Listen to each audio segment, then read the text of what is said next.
Hola chicos, ¿cómo están? Bueno, vamos a continuar esta vez con la clase que corresponde a las encuestas salariales, ¿no? Un poquito cómo es el diseño, qué cosas se tienen en cuenta para poder hacer estas encuestas salariales. Bien, una encuesta salarial en realidad es utilizada para averiguar el valor absoluto del trabajo. Valor, ¿sí?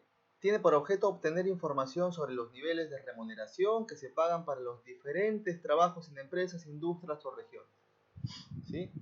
Ojo, información sobre los niveles de remuneración que se pagan para los diferentes trabajos en empresas, industrias o regiones. Una encuesta salarial, por lo tanto, te permite ¿qué cosa? Hacer un análisis comparativo de los salarios en la organización frente al mercado laboral. Eso es por un lado, ¿sí?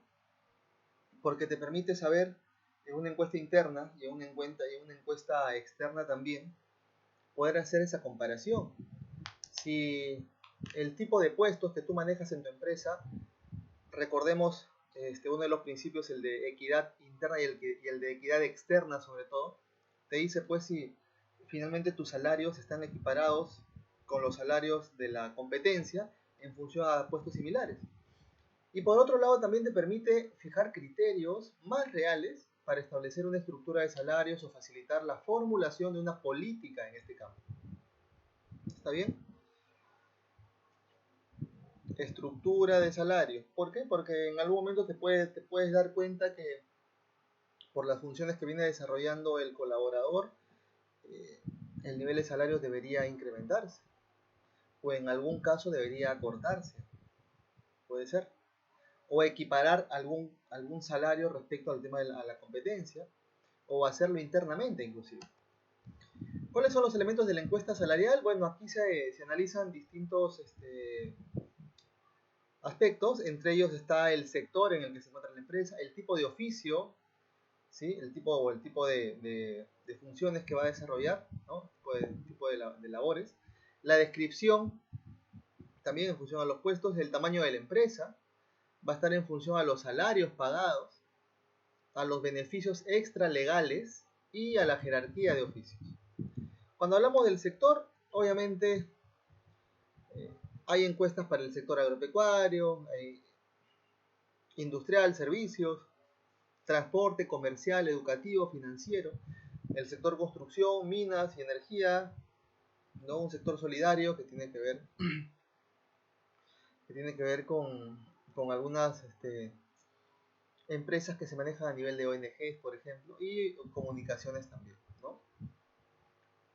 Obviamente, el tipo de encuestas que se dan no necesariamente son las mismas, porque para eso se hace una encuesta por cada tipo de sector, porque tienen distintas funciones y distintas problemáticas e idiosincrasias y políticas mismo dentro de cada sector. Entonces, las encuestas van a variar por el tipo de sector en la que se encuentra, ¿no? La empresa. El tipo de oficio. De acuerdo al tipo de oficio, pues, vemos los salarios que son para los que hacen trabajo operativo, para los que hacen ya un trabajo operativo pero calificado, como mecánicos, electricistas, por ejemplo. Los que están en oficina, ¿no? Mensajeros, recepcionistas, secretarias, profesionales ya en algún puesto determinado, con títulos universitarios normalmente, y cuáles son los directivos, ¿no? Los personal de alto nivel de especialización y cargos gerenciales. Para distintos rubros, ¿no? Por el tipo de oficio. Entonces, hay una encuesta para cada uno de estos, para cada uno de estos puestos que se pueden encontrar a nivel general. Cuando hablamos de la descripción, es la descripción breve del puesto de trabajo a encuestar. O sea, en la encuesta, ¿qué se determina también? Se debe establecer exactamente qué es lo que hace el encargado en el puesto de trabajo, cuál es su descripción. ¿Está bien? Mejor dicho, cuáles son las funciones que realiza dentro de su puesto. Siempre es importante resaltar esta descripción en la encuesta salarial. Otra cosa que hay que tener en cuenta es el tamaño de la empresa. Es una encuesta para una... se dice FAMI empresa porque son empresas familiares, muy pequeños, más pequeñas que la microempresa porque puede ser de 2 personas, ¿no? No son generalmente formales, así como las microempresas, luego las pequeñas, las medianas y la gran empresa, ¿no? Entonces las encuestas también se califican según el volumen de ventas y el número de personas vinculadas a estas empresas. ¿Está bien? Es importante porque acá hay una diferenciación. Obviamente, ya mientras más grande sea la empresa, mayores aspectos tenemos que tener en cuenta al momento de hacer esta encuesta. Respecto a los salarios pagados, aquí hay que tener en cuenta el salario máximo y el número de personas y el salario mínimo y número de personas. ¿Sí? Esto con el fin de obtener un promedio ponderado. ¿Sí? Para eso se utiliza como elemento el tema de tener en cuenta cuáles son los salarios. Obviamente en cada puesto, ¿no? No estoy hablando necesariamente del conserje con el gerente general de la empresa. Claro, hay determinadas áreas y en determinada área cuál es el salario mínimo y el salario máximo, ¿no? Para establecer esas escalas que también en algún momento hemos mencionado en clase. Cuando hablamos de los beneficios extralegales, tiene que ver, por ejemplo, con lo que el colaborador gana muy aparte del sueldo normal, el sueldo fijo, ¿no? Que son la parte variable, por ejemplo, como las comisiones, los incentivos, las primas también que se pueden pagar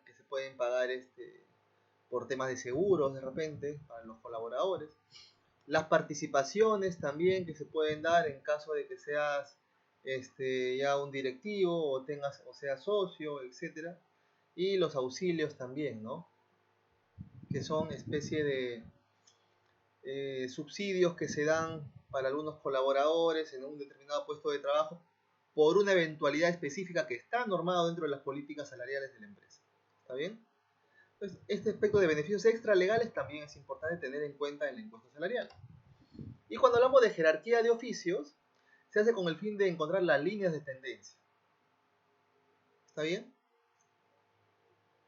Porque hay que tener claro en este caso cuáles son las jerarquías, cuáles son los puestos y la distribución, el organigrama, cómo está distribuido el organigrama, para encontrar quién es el responsable de cada uno de los puestos, ¿no? Hasta llegar a la gerencia general, quién es el jefe con sus subordinados y quién es el jefe del jefe y el jefe del jefe del jefe, ¿no?